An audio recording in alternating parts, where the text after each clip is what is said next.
Je n'étais pas retournée dans ce bureau depuis que grand-mère Barbara avait commencé à tomber malade. Et honnêtement, je n'avais pas envie d'y être maintenant non plus. La seule raison pour laquelle j'étais venue, c'est parce qu'il m'avait fait promettre de le faire. La salle de conférence sentait le produit à bois citronné et le vieux papier.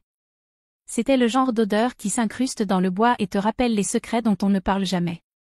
Ma mère était assise à côté de moi, ajustant son collier de perles. Ses ongles étaient impeccables et tout en elle semblait soigné, presque parfait. Mon père était assis en face de nous, les bras croisés fermement, comme s'il se préparait à un combat.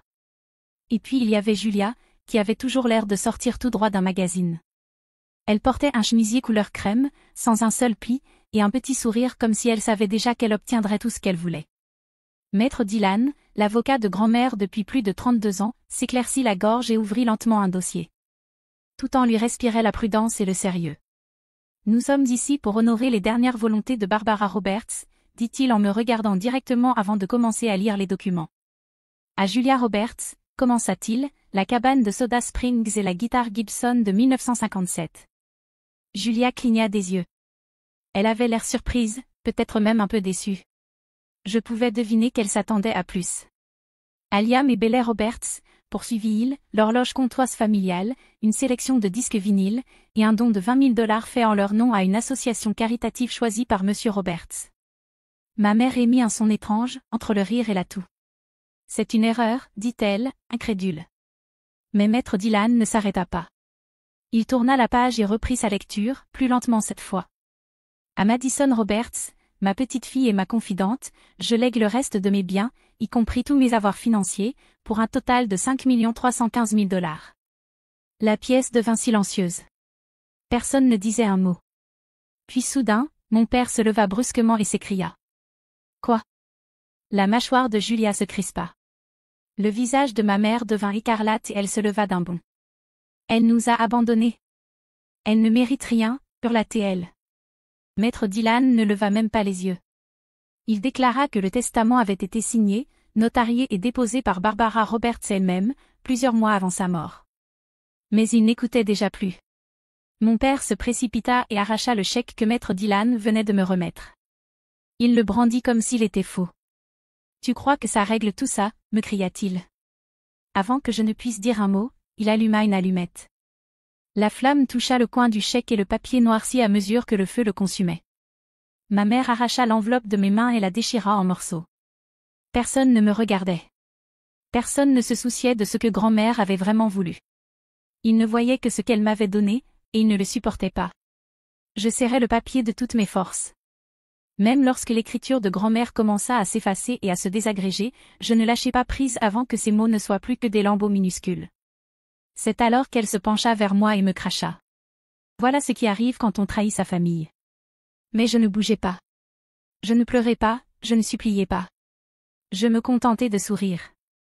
Ce n'était pas un vrai sourire, pas celui qui illumine ton visage. C'était un sourire discret, froid. Le genre de sourire qui t'aide à rester debout quand tout autour de toi s'effondre.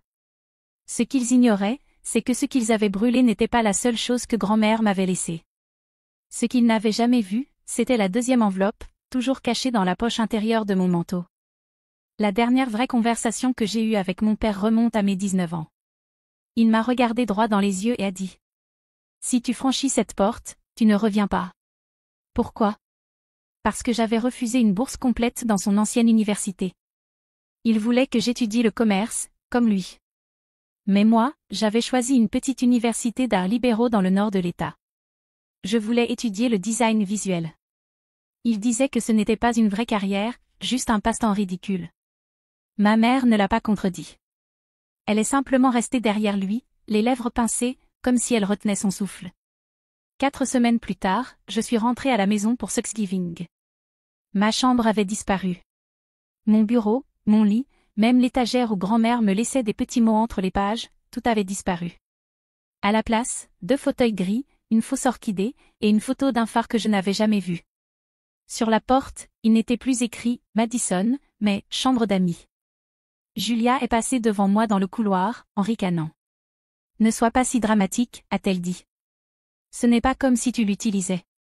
Ils ne m'ont pas coupé du jour au lendemain. Au début, c'était de petites choses. Des cartes d'anniversaire oubliées. Des appels sans réponse. Puis un mois, le chèque de loyer que mes parents m'envoyaient toujours n'est jamais arrivé. J'ai appelé ma mère et elle a soupiré. Chaque action a ses conséquences, Kayla. Tu voulais être indépendante. Maintenant tu le es. J'ai failli perdre mon appartement ce mois-là, mais grand-mère m'a sauvée. Il m'a envoyé exactement ce dont j'avais besoin. Pas plus, pas moins. Après cela, l'argent est venu discrètement, juste assez pour garder les lumières allumées et le chauffage en marche. Rien de tapac sans grave-l'œil, aucune condition. Avec l'argent, il envoyait des lettres. Son écriture était tremblante, mais magnifique. Il ne m'a jamais dit que j'avais eu tort de partir. Il ne m'a jamais demandé de revenir. Mais dans chaque lettre, il y avait quelque chose de plus fort que les règles ou le silence. Quelque chose de mieux que l'argent. Il y avait de l'amour. Un amour vrai, constant, silencieux. Le genre d'amour qui reste, même quand tout le reste disparaît. Il me voyait. C'est à ça que je pense toujours quand je me souviens de grand-mère. La dernière lettre que j'ai reçue de lui est arrivée 4 semaines avant sa mort. Elle était courte, une seule phrase, mais je ne l'ai jamais oubliée. Survivre n'est pas une faiblesse. C'est le premier signe de force. J'ai plié cette lettre et l'ai glissée dans mon portefeuille. Je l'ai gardée avec moi à chaque entretien d'embauche raté, à chaque fête passée seule, à chaque nuit silencieuse où je prétendais que ça ne me touchait pas. Même aujourd'hui, avec les restes calcinés du faux chèque encore posé sur la table devant moi, cette lettre était avec moi. J'ai glissé la main dans mon manteau et touché la véritable enveloppe cachée là. Dès que je suis rentrée chez moi, j'ai fermé la porte à clé et enlevé mes talons. Mes jambes tremblaient, mais pas de peur. J'étais simplement fatiguée. Fatiguée de cette fatigue profonde, lourde, qu'on ressent quand on se retient de s'effondrer pendant trop longtemps. J'ai posé mon manteau sur une chaise et sorti avec précaution l'enveloppe que grand-mère m'avait donnée un mois avant sa mort. Il me l'avait remise dans une banquette tranquille du Hilton dîner. Il l'avait enveloppée dans une serviette en tissu, comme si c'était quelque chose d'ancien et précieux. Ne l'ouvre pas, m'avait-il dit, à moins qu'il ne la brûle. Et il l'avait fait. J'ai brisé le seau de cire et ouvert l'enveloppe lentement. À l'intérieur se trouvait un chèque. Il ressemblait exactement à celui qu'ils avaient brûlé plus tôt. Même montant, même signature, mais en minuscules lettres rouges, celui-ci portait la mention « copie non négociable ».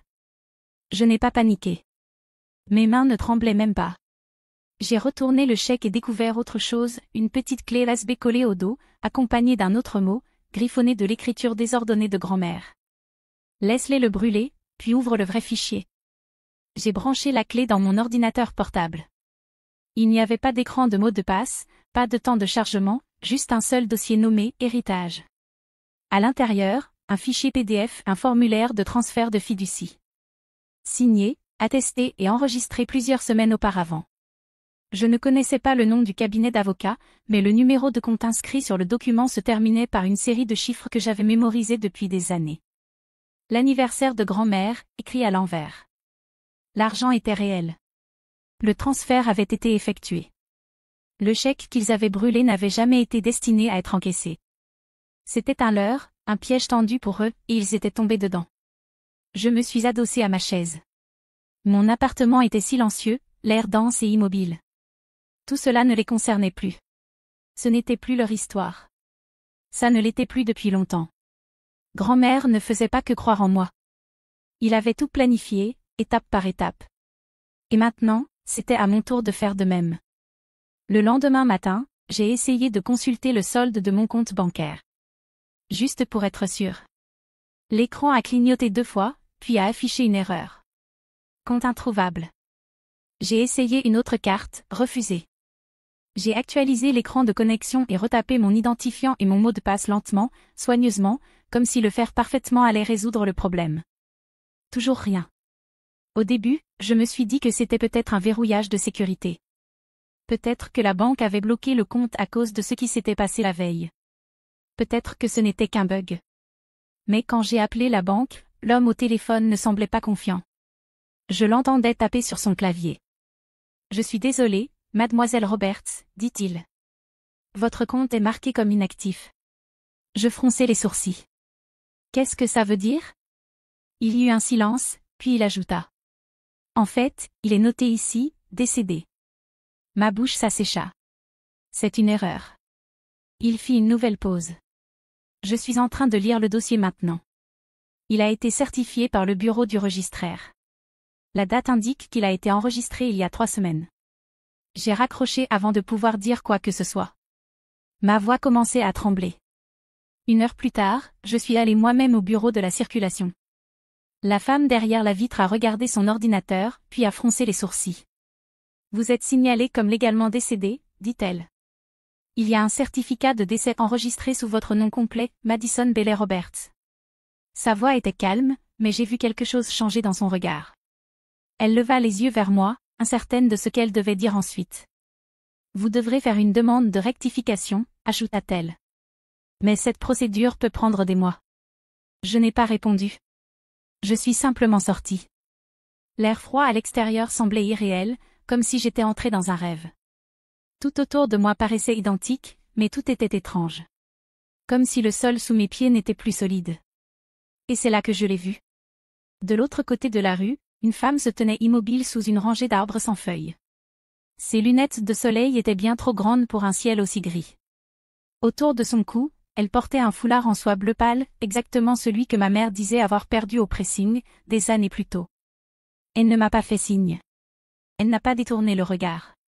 Elle faisait que m'observer. Je me suis fondue dans la foule et j'ai marché. Je n'ai pas couru, mais j'avançais d'un pas déterminé. Quand j'ai tourné le coin et regardé derrière moi, elle avait disparu. De retour à mon appartement, j'ai ouvert le tiroir où je gardais toutes les lettres de grand-mère. Je les ai étalées sur la table comme un sentier à suivre, en essayant de comprendre. Il ne s'agissait pas seulement d'argent ou d'un testament. Quelqu'un essayait de m'effacer complètement, et il s'assurait que ça fonctionne. J'ai ouvert mon ordinateur portable et sorti la clé USB que grand-mère m'avait laissée. Le dossier nommé « Héritage » était toujours là. Il devait y avoir à l'intérieur la suite du plan.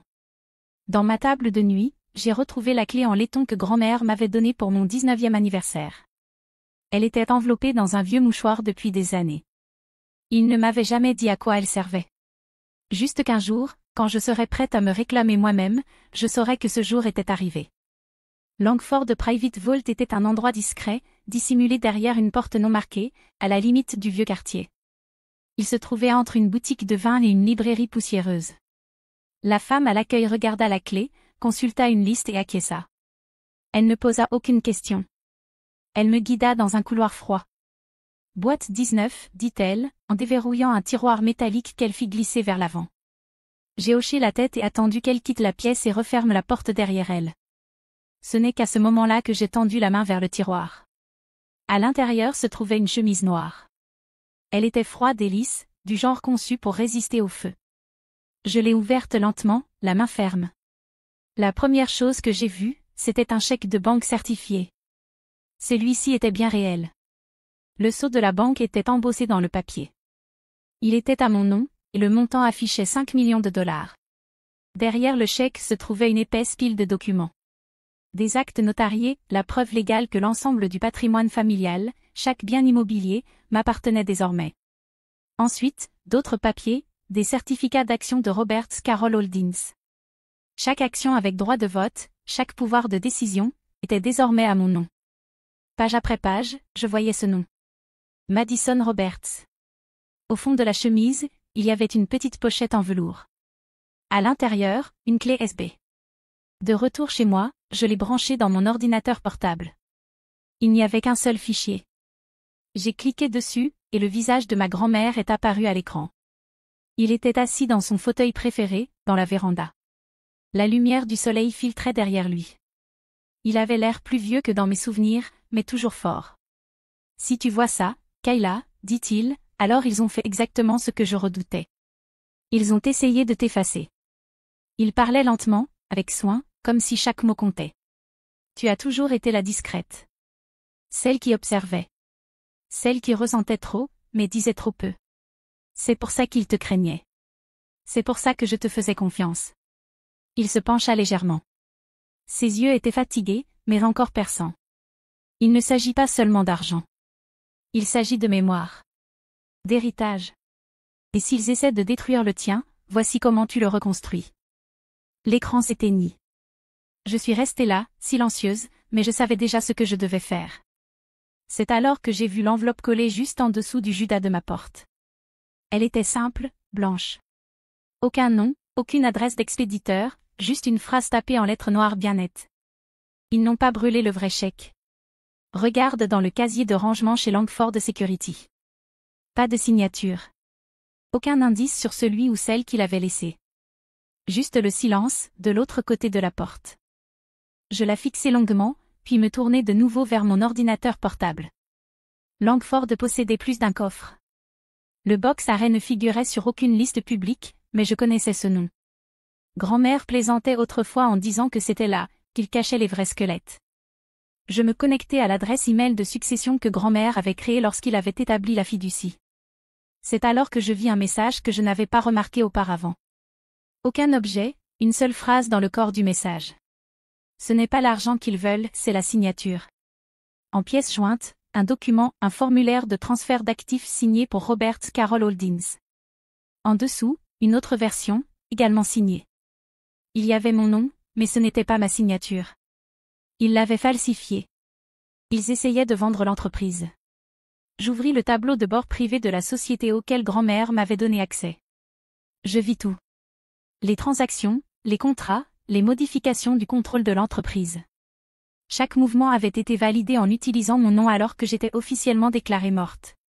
Il ne s'agissait plus simplement d'un héritage oublié. Ils essayaient de m'effacer complètement, puis de tout prendre.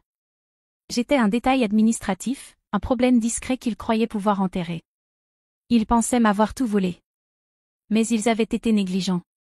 Ils avaient laissé des traces maladroites, évidentes, pleines de trop de confiance. Le genre d'erreur que font ceux qui sont convaincus qu'une fille comme moi ne se défendra jamais.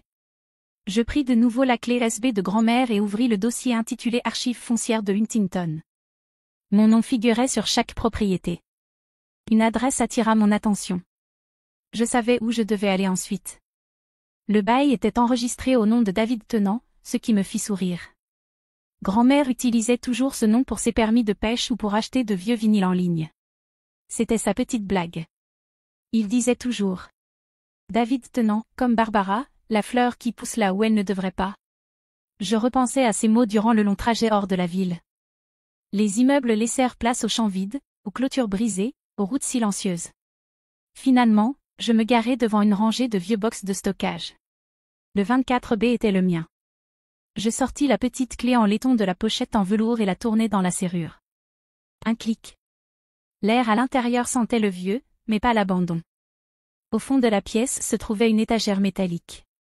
Posée bien au centre, une mallette noire ignifugée. À l'intérieur, une chemise cartonnée couleur craft. Je l'ouvris et trouvai mon certificat de naissance original. Le vrai. Pas la version modifiée avec le nom de mon beau-père. Celui-ci ne portait que la vérité, Madison Bailey Roberts. Aucun ajout. Aucun trait d'union. Puis vinrent les lettres, 12 en tout, écrites de la main de grand-mère. Chacune datée à des moments clés, ma remise de diplôme, le renouvellement des vœux de mes parents, le Noël que j'avais passé seul. Ils ne me les avaient jamais envoyées, mais ils les avaient écrites.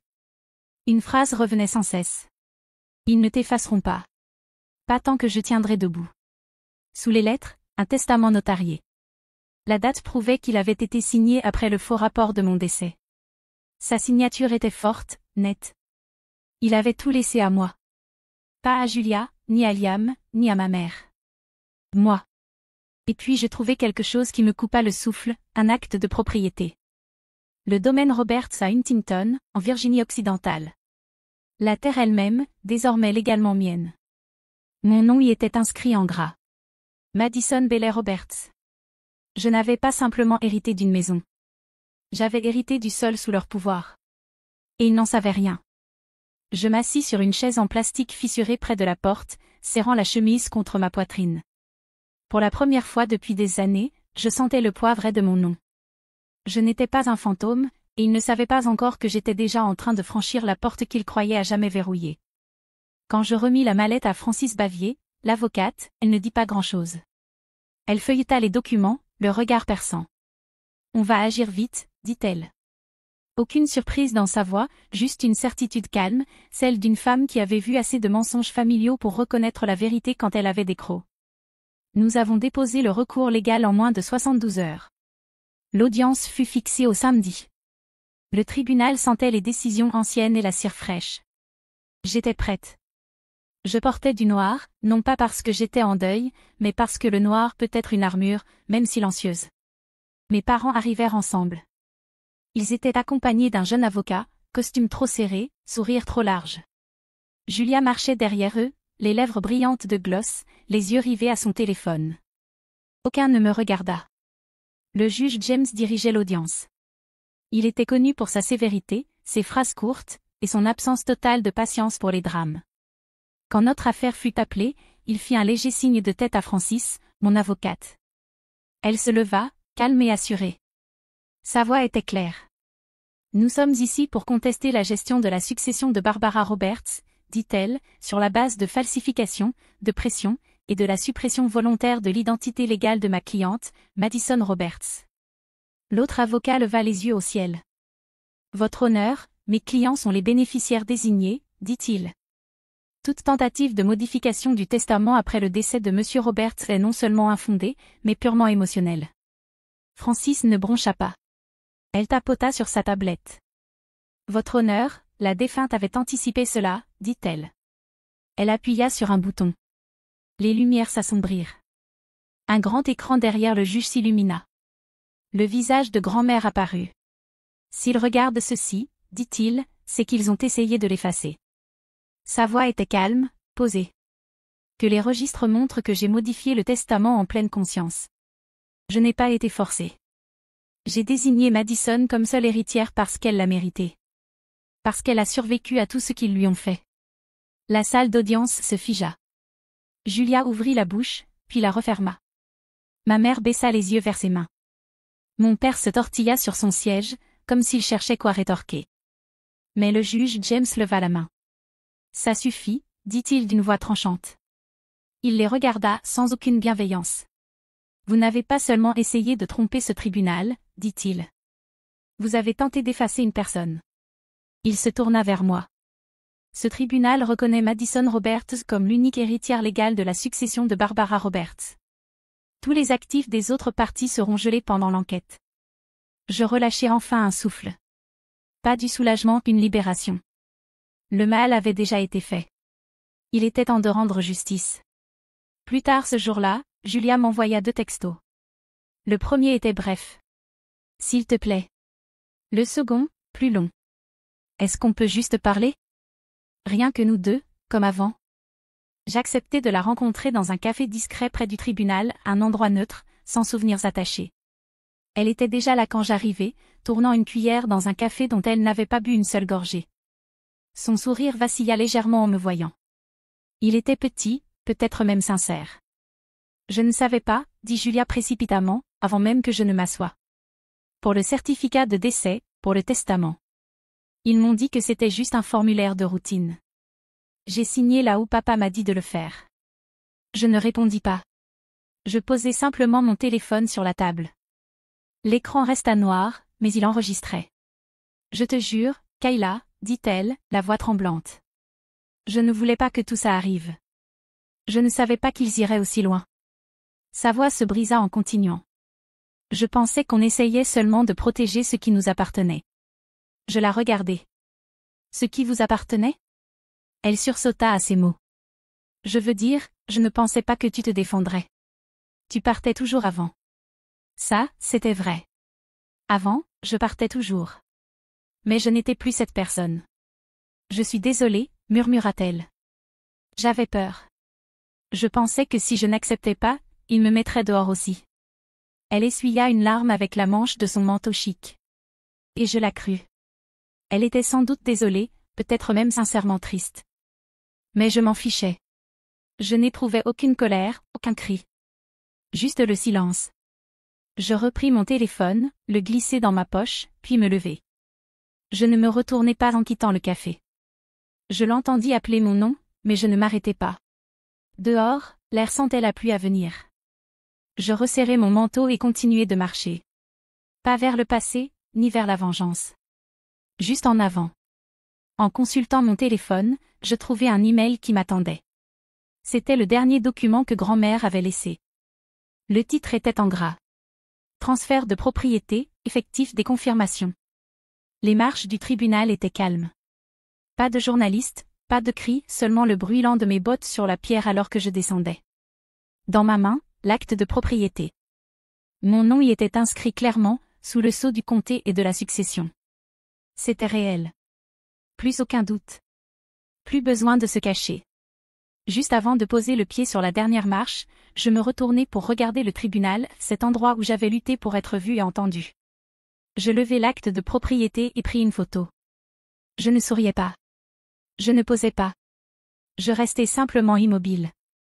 Puis je tapai une légende simple. Ils ont essayé de brûler l'héritage. J'ai hérité des fondations. J'éteignis mon téléphone et le rangeai dans mon sac. Pas d'annonce grandiose. Pas besoin d'en parler au monde entier. Je marchai sur 6 rues tranquilles jusqu'au petit studio en briques pour lequel j'avais signé les papiers 3 jours plus tôt. Il se trouvait entre une boutique de fleurs et une vieille laverie. Les fenêtres étaient hautes. Le plancher en bois était rayé et usé. Ce n'était pas luxueux, mais c'était à moi. J'ouvris la porte du studio et entrai. L'endroit était silencieux, et mes pas résonnaient sur le vieux plancher. L'air sentait un peu la poussière et la peinture, et la lumière filtrait à travers les grandes fenêtres. Je m'approchai de mon sac et sortis l'enveloppe que grand-mère m'avait laissée dans le coffre. Celle avec les mots « Commence ici » écrits en lettres grasses. Je l'ouvris avec précaution. À l'intérieur, il y avait 3 choses. D'abord, un croquis fait à la main de l'agencement du studio. Simple mais précis, avec des annotations dans l'écriture familière de grand-mère. Il avait dessiné de petites flèches là où il pensait que les meubles devraient aller, et écrit de petites idées comme « Ajouter une lumière ici » ou « Ce mur pourrait accueillir de l'art ». Ensuite, une demande de licence commerciale pliée. Elle était déjà à moitié remplie de sa main. Mon nom figurait sur la première ligne, ainsi que l'adresse du studio. Il avait même entouré « Service créatif » comme type d'activité. Et enfin, une lettre. Brève, juste quelques lignes. Mais 4 mots étaient soulignés, ressortant comme s'ils étaient en gras. Crée quelque chose qu'ils ne pourront pas effacer. Je m'assis par terre, en tailleur. La poussière flottait dans la lumière comme des souvenirs. Tout ce qui s'était passé, la perte, la trahison, la lutte pour récupérer ce qui m'appartenait, semblait maintenant se poser doucement autour de moi, comme de la poussière après une tempête. Ce n'était pas une histoire de vengeance.